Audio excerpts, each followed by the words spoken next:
Gordon was usually the express engine. He had been thundering down the line in fine style without a care in the world.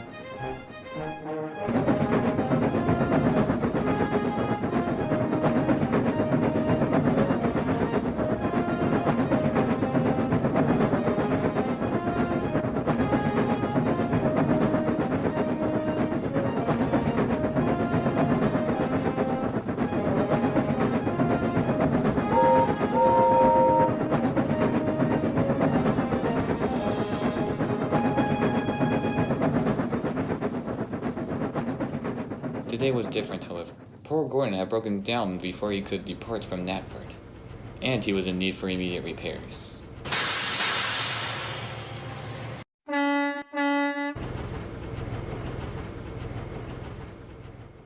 What's the damage, Inspector? Burst tubes. I suppose he's been overworking himself these past couple of weeks.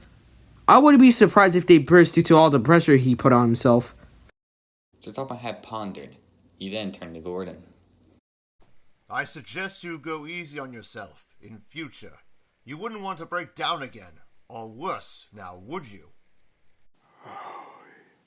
Yes, sir. Later, Sir Topham had spoke to the engines. I'm afraid to say Gordon will be at the worst for quite some time, so until he's repaired, I need a relief engine to pull the express. The engines were concerned. Who's the relief engine going to be, sir? Sir Topham had thought for a moment. I'll see if I can get Nia to pull the local service. As for the express, though,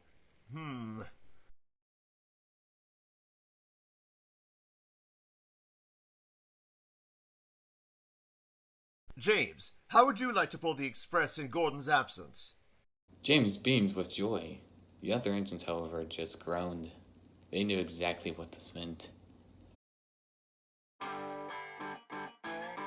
Ha! No more mixed traffic for a splendid red engine like me. Perhaps Gordon should retire from the Express and let me be his replacement. That would be fantastic. Will you pack it in? Because if you can't tell, some of us are trying to sleep. Poor Henry thought he gotten James's attention, but unfortunately he was unsuccessful, as James's funnel was still in the clouds. However, James handling the Express was the least of the engine's problems. Track maintenance became a common sight during the winter season, as the rails and sleepers had to be replaced with new ones, due to the old rails shrinking from all the frost sugar coating the railway lines.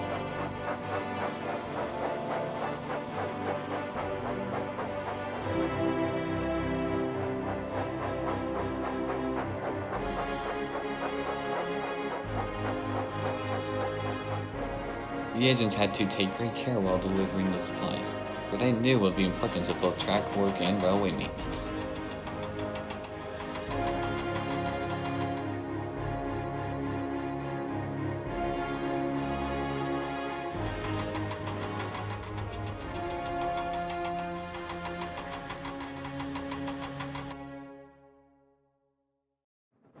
Meanwhile, James was enjoying himself. For the first few runs, the red engine thundered down the express line without any dilemmas. Even the passengers were pleased.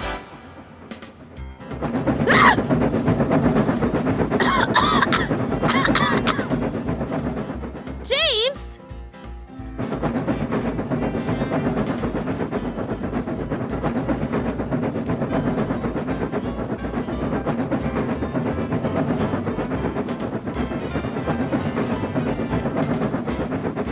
Out of the way! Express coming through! Oi! Be careful!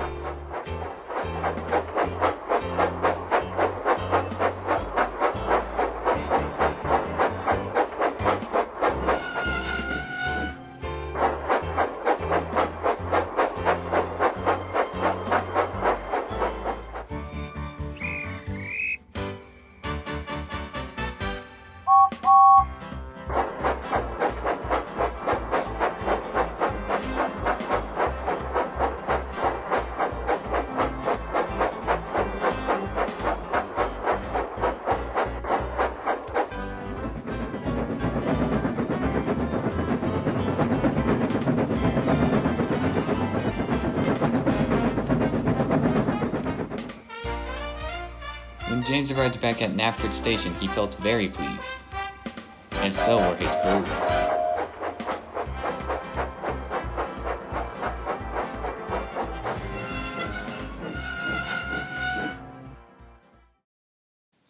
Right on time. As always, I really should have the express more often.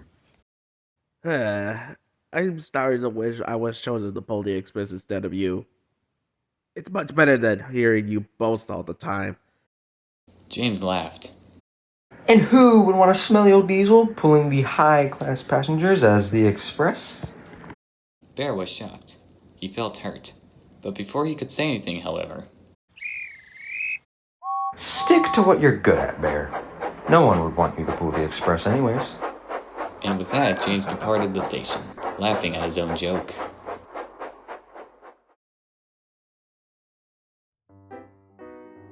Two weeks later, James was simmering happily in the sun as he waited for his passengers to board the express. But the fireman was concerned. Railway maintenance will be happening near Kelsthorpe. Looks as if we'll have to take extra caution while going there. The driver agreed. James, on the other hand, didn't listen. It would have been a lot better if he had. Once the passengers boarded the train, the guard blew his whistle. Ah, that's my cue. And with 2 toots of a whistle, he raced off in a huff.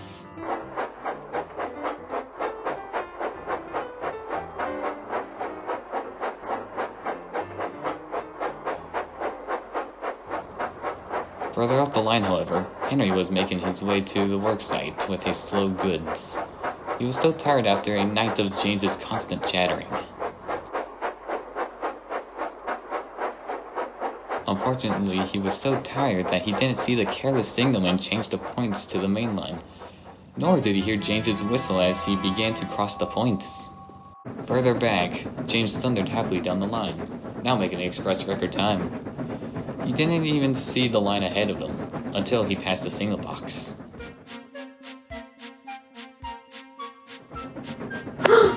Boss, my buffers! Driver, brake! So the driver did, but not fast enough. As he slid on the icy rails, James shut his eyes as he hit the back of the train with a hard slam.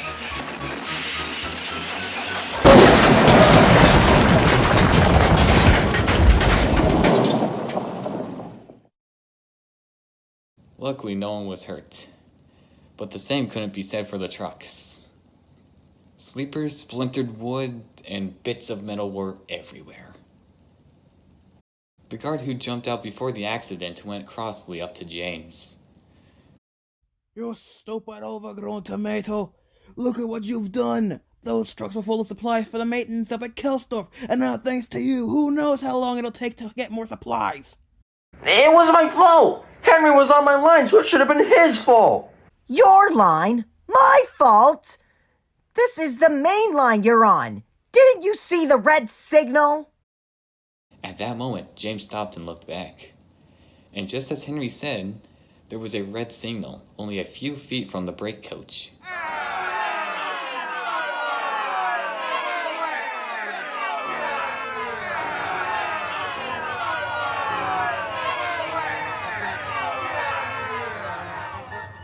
After the mess was cleared, James carefully made his way to the big station, without saying a word.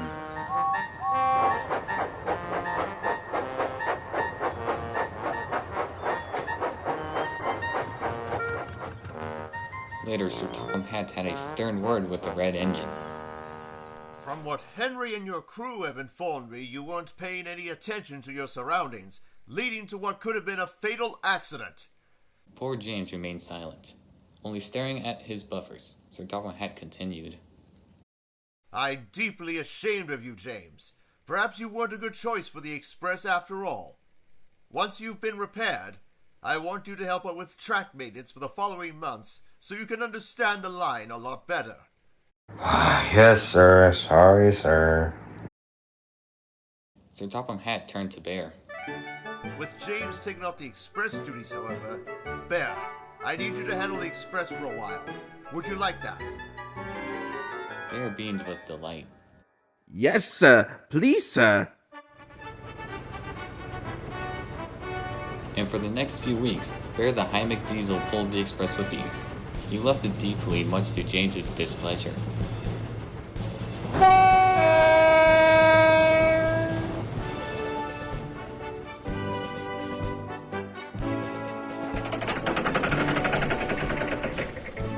At last, Gordon returned home. The other engines were glad to see him back. Even Bear was pleased. I've heard much about your time with the Express today, Bear. I'm rather impressed. Bear smiled. Then Gordon turned to James. The big engine couldn't help but laugh.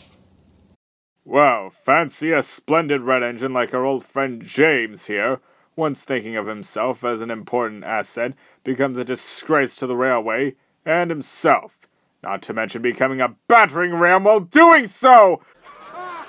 All the engines laughed, while James just sulked and went unhappily to sleep. I'm sure he feels real silly after all of that. Don't you?